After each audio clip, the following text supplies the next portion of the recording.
푸른 숲속에 나와서 말씀을 전하니 참 제 가슴이 신선합니다.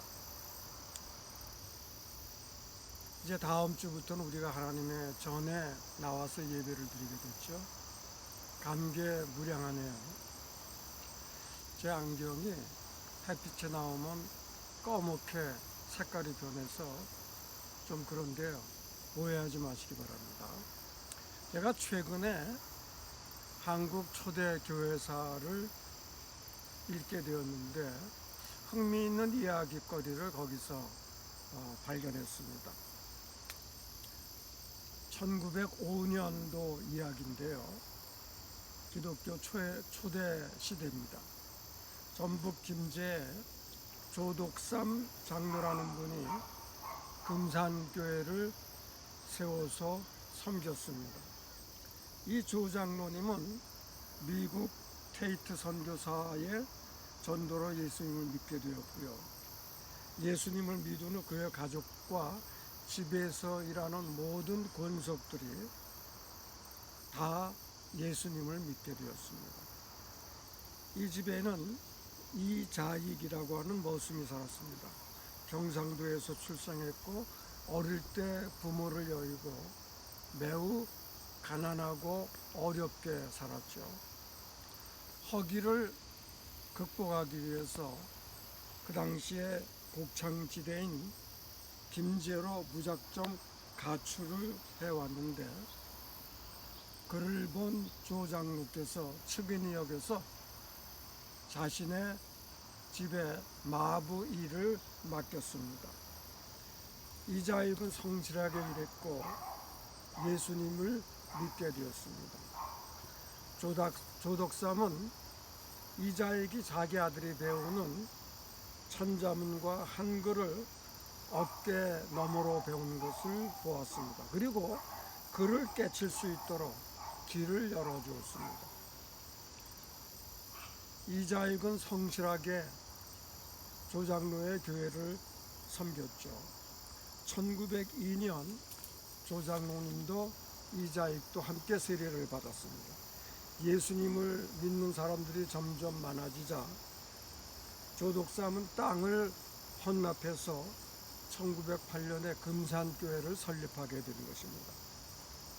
테이트 선교사의 선교 사역이 확장되므로 교회를 하나 더 세우지 않으면 안 되었고 예배를 인도할 사람을 임명하게 되었는데 주인인 조덕삼은 머슴이었던 이자익의 설교를 듣게 되었습니다.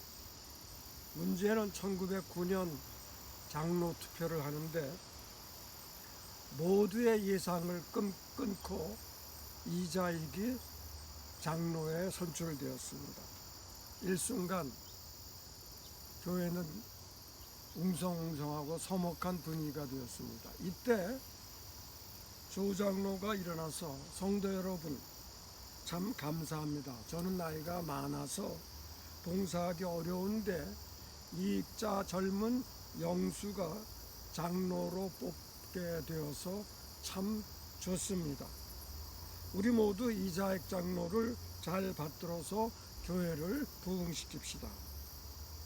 이 한마디가 긴장을 녹이고 교회의 부흥을 일으키는 디딤돌이 되었다고 하는 것입니다. 조덕삼도 이듬해 장로가 되었습니다.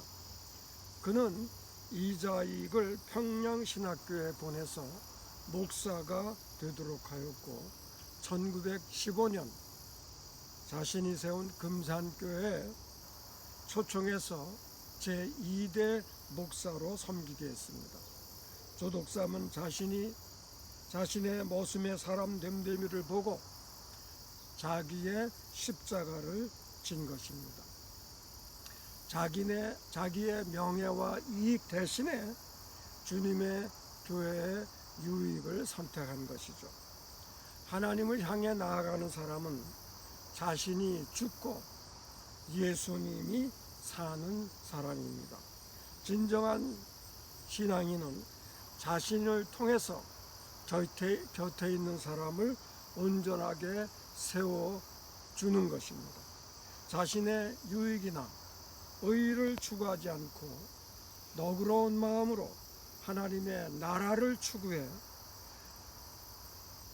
사람들이 거기에 땅을 딛고 있도록 하고 영혼은 하늘을 향하도록 하게 하는 것입니다.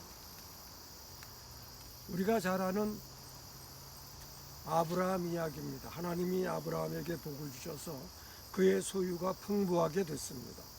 소유가 많아지자 아브라함의 목자와 조카 롯의 목자 사이에 싸움이 일어났습니다.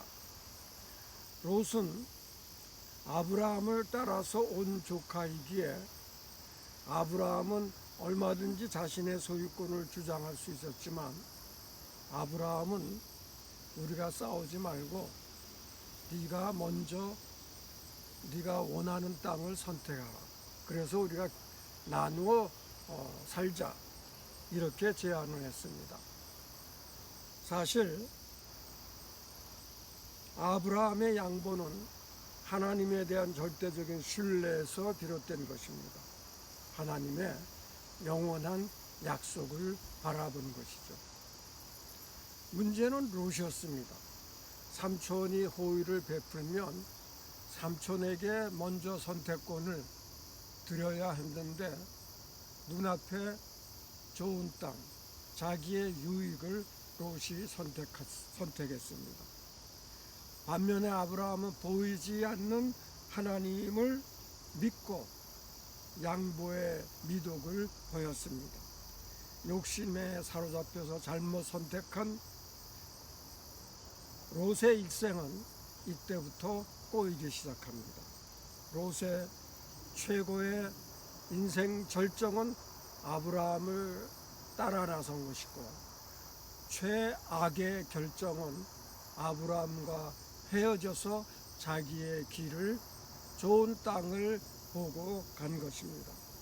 아브라함도 어느 땅이 좋은지 잘 알고 있었지만 판단의 근거를 눈앞에 좋은 것이 아니라 하나님에 대한 믿음에 두었습니다.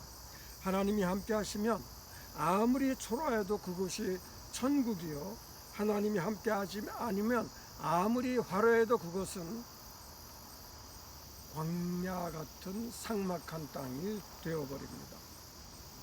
하나님은 아브라함의 마음을 잘 이해했습니다. 함께 고향을 떠나온 조카 롯이 떠났을 때 하나님은 아브라함의 마음을 이해하고 위로하고 오히려 축복했습니다. 하나님은 놀라운 약속을 하십니다. 보이는 땅을 내가 너와 네 자손에게 주리니 영원히 이르리라. 창세기 13장 15절입니다. 오늘 말씀처럼 누구든지 제 목숨을 구원하고자 하면 잃을 것이요 제 목숨을 잃으면 얻으리라. 아브라함의 성숙해진 믿음에 하나님께서는 미소를 보이신 것입니다. 아브라함의 축복은 눈앞에 이 좋은 땅을 취한 것이 아니라 하나님을 선택한 것입니다. 양보는 고난을 감수하려는 자세입니다. 주님을 따르는 길은 고난을 안고 가는 길입니다. 오늘 말씀에 아무든지 나를 따라 어려워든 자기를 부인하고 자기 십자가를 지라. 나를 쫓을 것이니라. 하나님은 고난을 없애주기도 하시지만 고난을 이길 힘도 주십니다. 면역력이 강한 사람이 병균을 이기듯이 예수님의 힘이 내 면역력이 되어서 고난을 이기게 됩니다. 요한복음 15장 4절 말씀입니다. 내 안에 거하라. 나도 너희 안에 거하리라. 가지가 포도나무에 붙어있지 아니하면 스스로 열매를 맺을 수 없음 같이 너희도 내 안에 있지 아니하면 그리하리라. 아멘.